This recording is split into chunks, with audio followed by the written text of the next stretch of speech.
तो सबसे पहले नमस्कार दोस्तों, स्वागत है आपका अपने YouTube channel study with Ramesh में। आज ऑफलाइन और ऑनलाइन दोनों चल रहा है, ठीक है। तो जैसा कि आप लोगों को टॉपिक दिख रहा होगा, भाषा, जिसको इंग्लिश में हम लैंग्वेज कहते हैं। तो आज हम लैंग्वेज के बारे में बेसिकली हम जानेंगे। क्या जानेंगे? लैंग्वेज के बारे में जानेंगे। तो लैंग्वेज का हिंदी में हम भाषा कहते हैं और ये व्याकरण का चैप्टर है। इसको सबसे पहला जो चैप्टर आप पढ़ेंगे तो ये भाषा ही पढ़ेंगे। पहला चैप्टर क्या पढ़ेंगे? भाषा पढ़ेंगे। लैंग्वेज सबसे पहले हम जानेंगे कि लैंग्वेज होता क्या है और इसको कब, इसके बारे में कब और क्या बताया गया। सबसे पहले हम लैंग्वेज के बारे में पढ़ेंगे, ठीक है। सबसे पहले स्टार्ट करते प्राचीन काल में, जब भाषा नहीं बना था। भाषा का मतलब होता है कि जैसे हम किसी को बोल कर या लिख करके किसी को हम अपनी बात बताते हैं। बोल करके या लिख करके किसी को हम अपनी बात बताते हैं, वो भाषा हो गया। लेकिन जब भाषा नहीं था, जब दुनिया में क ख ग घ और ABCD नहीं आया था, तब भी लोग बात करते थे एक दूसरे से। जब क ख ग घ ये सब भी नहीं था, ABCD नहीं था, कुछ भी नहीं था, तब भी लोग एक दूसरे से बात करते थे। तब भी लोग अपनी बात दूसरे को बात बताते थे, दूसरे को लोग समझाते थे और दूसरे लोग समझ भी जाते थे। समझते थे कि नहीं समझते थे? समझते थे। काम उस समय भी होता था, काम अभी होता है। लेकिन अब का काम थोड़ा स्टैंडर्ड हो गया है कि लोग लिख करके बोल देता है या फ़ोन करके कह देता है या बात कर देता है कि बात जैसे मनी है तो मनी जाके एक गिलास पानी ले आओ, तो जाकर मनी एक गिलास पानी ले आता है। लेकिन पहले भी उसके पहले लोग क्या करता था, जब प्राचीन काल में जब ये भाषा शब्द वगैरह नहीं था, क ख या ABCD ऐसा कुछ नहीं था, तब जो लोग जो ज़्यादा करके संकेत में बात करता था। कैसे बात करता था? संकेत में बात करता था। संकेत का मतलब होता है इशारा करके, ठीक है। संकेत का मतलब होता है इशारा करके। जैसे कि किसी को प्यास लग गया है, तो प्यास लग गया तो ऐसे से करता तो पानी मिल जाता था। ऐसे से करते उसका मतलब कि प्यास लगा उसको पानी मिल जाता है। अभी का बात अलग है कि अभी ऐसे से करेंगे तो उसका मतलब दारू भी मिल जाएगा, ठीक है। तो उसका बात अलग है। तो उसमें होता क्या था कि ऐसे से करने से पानी मिल जाता था। किसी को भूख लगता था तो ऐसे से इशारा करता तो उसका मतलब है कि अगला खाना खाने के लिए भोजन मांग रहा है। इस तरह से उसको खाना भूख लगा हुआ है, वो भोजन मांग रहा है। बहुत सारी बात होता है, जैसे कहीं क्लास में 2-4 बच्चे बैठे हुए हैं, बहुत सारे क्लास चल रहा है। एक बच्चे का इशारा आंख मार दिया कि आंख ऐसे मार दिया कि चलना है, या हाथ का इशारा कर देते कि निकलना है। तो कुछ देर बाद पता चलता था कि दोनों बच्चे बाहर निकल गए हुए हैं। वो इशारा से पता कर लिया कि हमको बाहर जाना है, ठीक है। उसमें टाइम भी नहीं होता था, तो लोग पता कैसे करते थे कि कितना बज गया। तो एग्जैक्ट टाइम तो पता नहीं चलता था, लेकिन पता चल जाता था कि जब सूर्योदय होता था सुबह हो गया है, जब पूरी तरह सूर्य बीच में आ जाता था तो दोपहर हो गया है, जब ढल जाता तो शाम हो गया। इस तरह से लोग पता कर लेते थे, बात कर लेते थे। जब प्राचीन काल के बाद जो मध्य काल में जब भाषा, जैसे भाषा के रूप में क ख ग या ABCD जो कुछ भी आया, उसके बाद हम लोग बात करने लगे, एक दूसरे तरीका से बात करने लगे, जो जिसको भाषा के रूप में हम जानते हैं। उसके बाद हम भाषा के रूप में जानते हैं।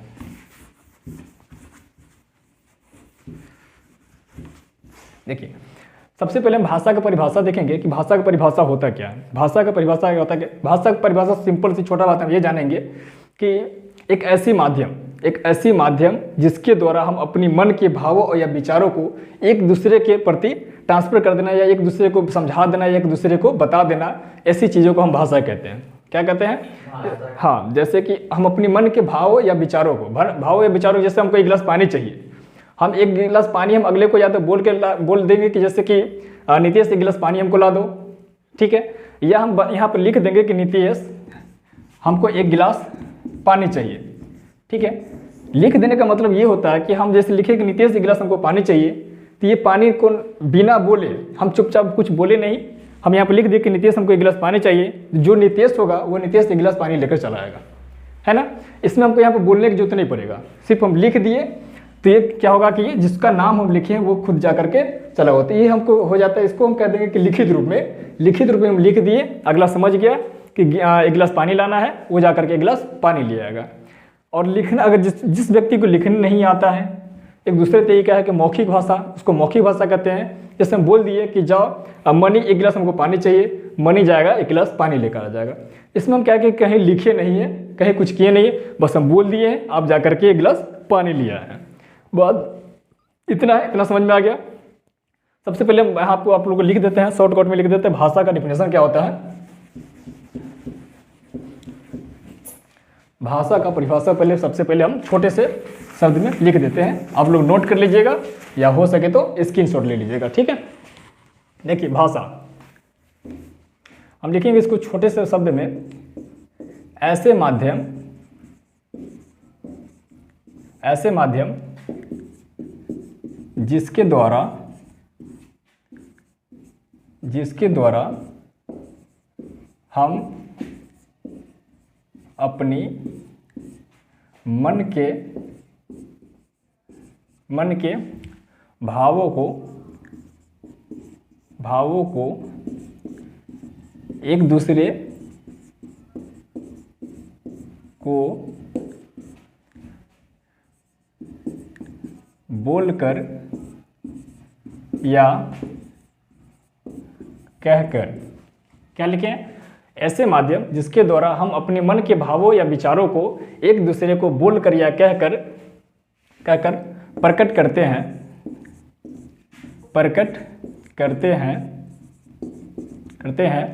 उसे भाषा कहते हैं।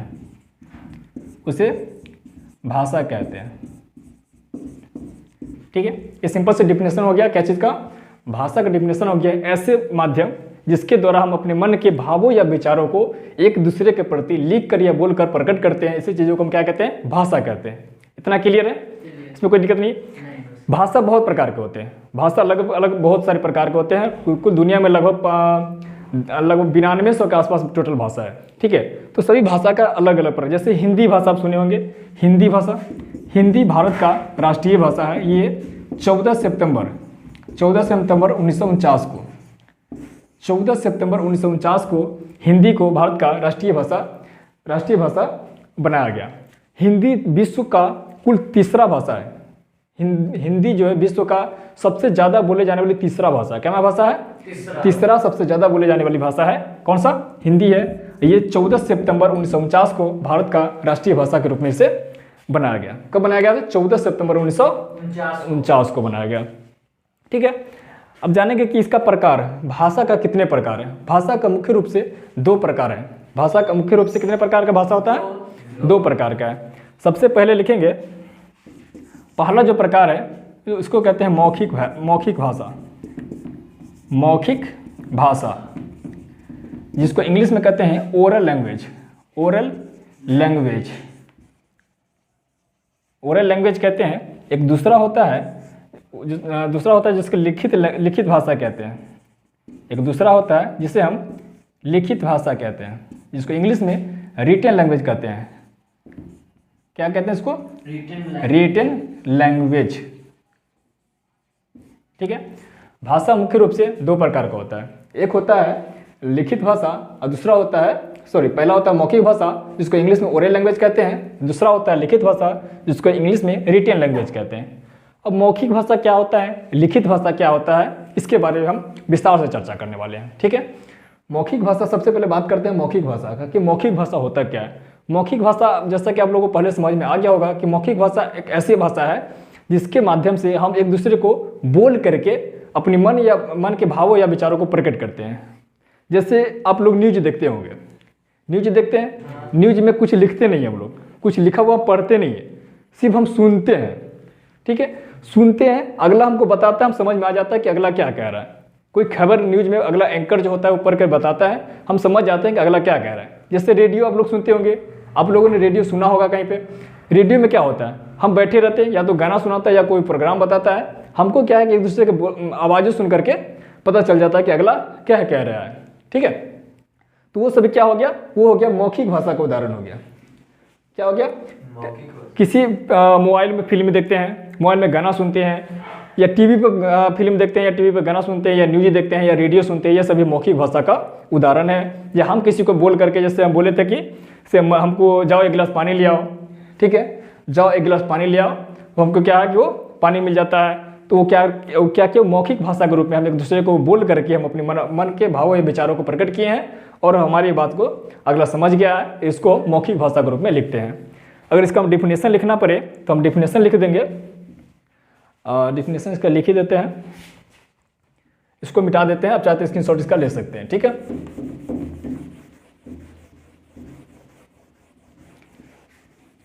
उसी तरह लिखित भाषा की बात करें तो लिखित भाषा एक ऐसी माध्यम होता है जिसके द्वारा हम अपनी मन या भाव या विचारों को एक दूसरे के प्रति जो हम क्या करते हैं, लिख करके प्रकट करते हैं। उसको कैसे प्रकट करते हैं? लिख करके प्रकट करते हैं। जैसे आप लोगों ने पेपर पढ़ा होगा, कभी ना कभी आप लोगों ने पेपर पढ़ा होगा।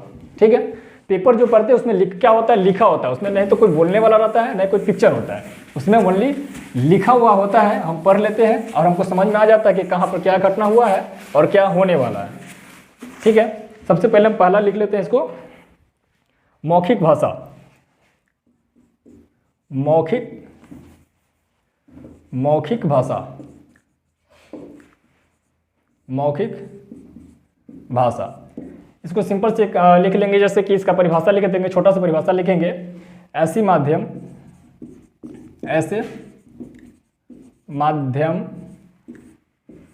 जिसके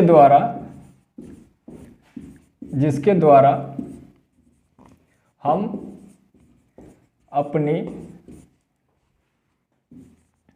मन के विचारों और भावों को बोलकर या सुनकर, ठीक है, बोलकर या सुनकर प्रकट करते हैं, उसे मौखिक भाषा कहते हैं।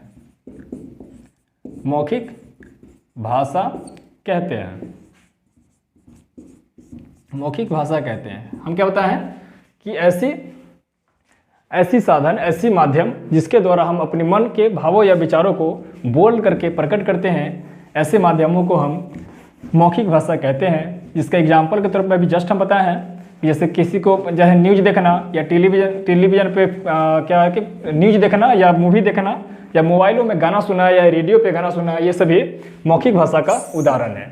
एग्जाम्पल में लिख लीजिए, एग्जाम्पल में रेडियो कर लीजिए, रेडियो, टीवी, मोबाइल, किसी जो भी होता है हम लिख करके या बोल करके किसी अपने मन के या भावों के विचारों के एक दूसरे के प्रति रखते हैं, वो क्या कहते हैं, उसको हम मौखिक भाषा कहते हैं। जिसको इंग्लिश में क्या कहते हैं, ओरल लैंग्वेज। इंग्लिश में इसको कहते हैं ओरल लैंग्वेज। दूसरा जो होता है रिटन लैंग्वेज, जिसको हम लिखित भाषा कहते हैं। दूसरा क्या था, लिखित भाषा था, जिसको इंग्लिश में क्या कहते थे, ओरल लैंग्वेज कहते हैं।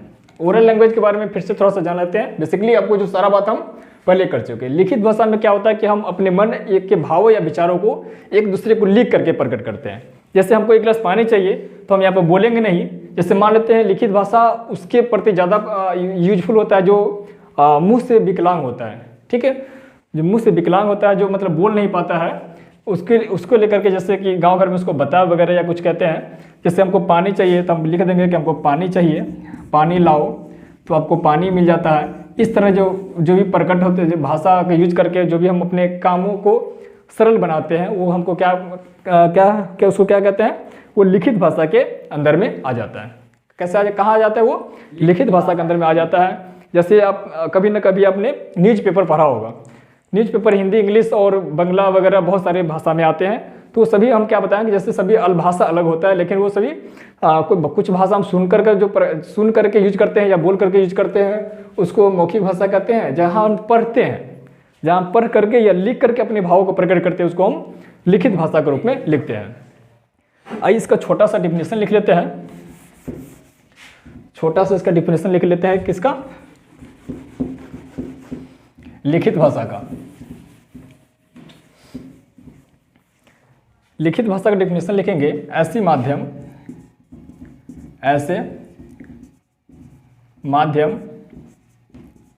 जिसके द्वारा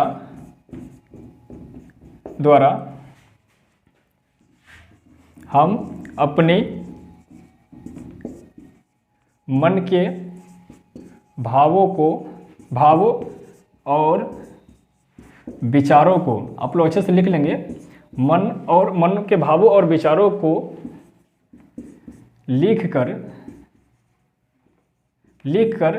या पढ़कर, लिख लेंगे, लिख कर या पढ़कर एक दूसरे से प्रकट करते हैं, उसे हम लिखित भाषा कहते हैं। लिखित भाषा कहते हैं।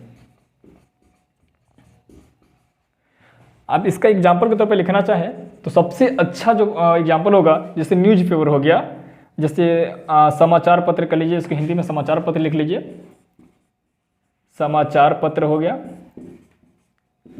आप जो किताब पढ़ते हैं वो आपका किताब हो जाएगा,